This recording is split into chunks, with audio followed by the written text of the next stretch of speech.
Olá, estamos de volta no nosso bate-papo literário e o convidado de hoje é o jovem escritor Diego Nascimento, que lançou recentemente o livro Macbeth, As Cinzas do Mago, uma história de bruxos e demônios que na luta do bem contra o mal procura entender um pouco mais sobre esse fenômeno que pouco conhecemos, a vida.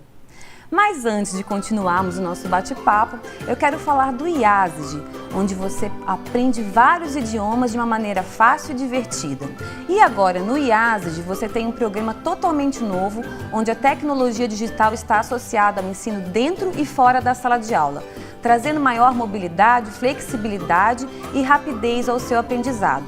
Usando tablet, celular, iPod e outros aparelhos digitais, você tem acesso a uma variedade de materiais e pode escolher o que mais se identifica. Está esperando o que para fazer sua matrícula? Vá logo para a escola que faz você se conectar com o mundo. Vá para o IASD. E voltando aqui com o Diego, eu tenho uma pergunta bem pessoal aqui para te fazer. Como eu não sou uma leitora assídua de literatura fantástica, na verdade eu acho que eu li alguns livros. Um livro me apaixonei foi do Gabriel Garcia Marques, 100 Anos de Solidão, né? Que é uma literatura fantástica, sem dúvida nenhuma. E li alguns outros. Mas no livro me chamou muita atenção o vocabulário que você usa no livro, que eu até fui procurar no nosso querido Google, né? Que como súcubo, íncubo, cineres, não sei nem se eu estou falando certo. Sim. Miseráveis, enfim. Esse vocabulário ele é próprio da literatura fantástica? Então, quando quando eu comecei a escrever, daí até foi a parte de começar a estudar um pouco a história, eu percebi que eu tinha que seguir alguma metodologia e algum tipo de linguagem. Então, como o latim é uma das línguas mais antigas que nós temos, eu disse, então algumas palavras vêm puxando do latim. Sim. Então, por exemplo, cineres vem de cinzas e assim vai indo. E a parte de íncubos, súcubos são seres mitológicos mesmo. Sim. Então, tu vai pegando um pouquinho de mitologia, eu peguei um pouco de mitologia açoriana, né, dos portugueses, um pouco da mitologia aqui de Santa Catarina, baseado em Franco em Cascais, aquela história assim e tal. Então, eu acho que para te enriquecer a história, buscar esse vocabulário, assim, daí te facilita a escrever também. Com certeza. Conta pra gente um pouquinho da história. O que eu acho interessante é que você traz esse mundo mitológico aqui para Santa Catarina, né? Conta pra gente um pouquinho como é que é a argumentação da sua história. Então, quando eu comecei, na época que eu escrevi, né, lá em 2011, até a história se passa em dois períodos, metade de 1748, que é quando os portugueses chegaram aqui, desembarcaram no Brasil, na verdade aqui em Santa Catarina. Antigamente chamado Nossa Senhora de Desterro, hoje Florianópolis. Então, e outra metade do livro se passa em 2011, que foi a época que eu comecei escrevendo. Então, a história se vai...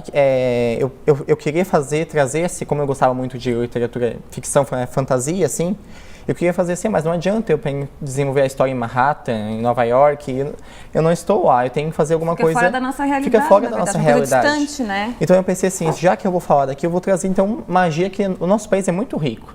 E a gente tem essa coisa que infelizmente se apaga um pouco do folclore, está se deixando perder. Santa Catarina em especial, né? Exatamente. Florianópolis tem essa história das bruxas, Daí eu li né? um livro, 13 Cascais, que é muito... Franco em Cascais. Isso, que é muito show. E ele relata aquelas coisas das bruxas, né, em Florianópolis. E eu pensei assim, por que será que ele teve essa, né? Aí eu comecei a estudar um pouco, então eu achei interessante. Tu não precisa ir longe para ver que não é a riqueza da cultura. Nós mesmos estamos cercados aqui disso. Com certeza. E, Diego, como é que foi isso? Eu acho que é interessante falar isso até para os outros jovens que querem, que têm vontade de publicar também. Como é que foi a escolha da editora? Foi uma coisa simples? Foi difícil? Porque uma coisa é que você escreveu, outra coisa é você publicar, né? Sim. Não, na verdade, no Brasil, publicar o livro não é muito fácil. Até porque a publicação do livro se torna um processo muito caro. As editoras exigem, né, um investimento financeiro muito alto. Então, quando eu comecei a mandar para as editoras, porque eu não queria mandar, até na verdade foi a minha namorada que incentivou. Eu achava que não, isso aqui de Tubarão, né, não ia ter.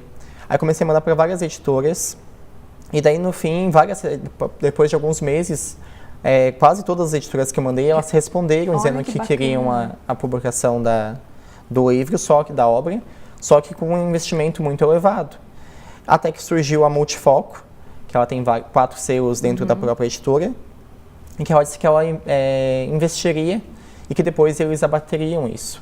Então, daí começou toda a parte de processo de registro nacional, internacional, depois revisão, diagramação. Quanto tempo durou essa etapa? Eu acho que uns 8 meses. Uns 8 meses, mais ou menos, assim. Porque tudo vai, né? Tudo vai um tempinho e até eles ter feito o registro internacional mesmo, que a gente pretende, quando estiver lançando o segundo ou o terceiro, converter isso para o inglês, então, traduzir para o inglês. Sim. Então, daí por isso que já fizeram o ISBN, então demorou bastante esse registro, mas graças a Deus foi feito já. Que bacana. A gente vai fazer mais um pequeno intervalo e no próximo bloco quero que você fale dos seus escritores, dos escritores da sua preferência, tá então, ok? Não saiam daí, a gente volta já já.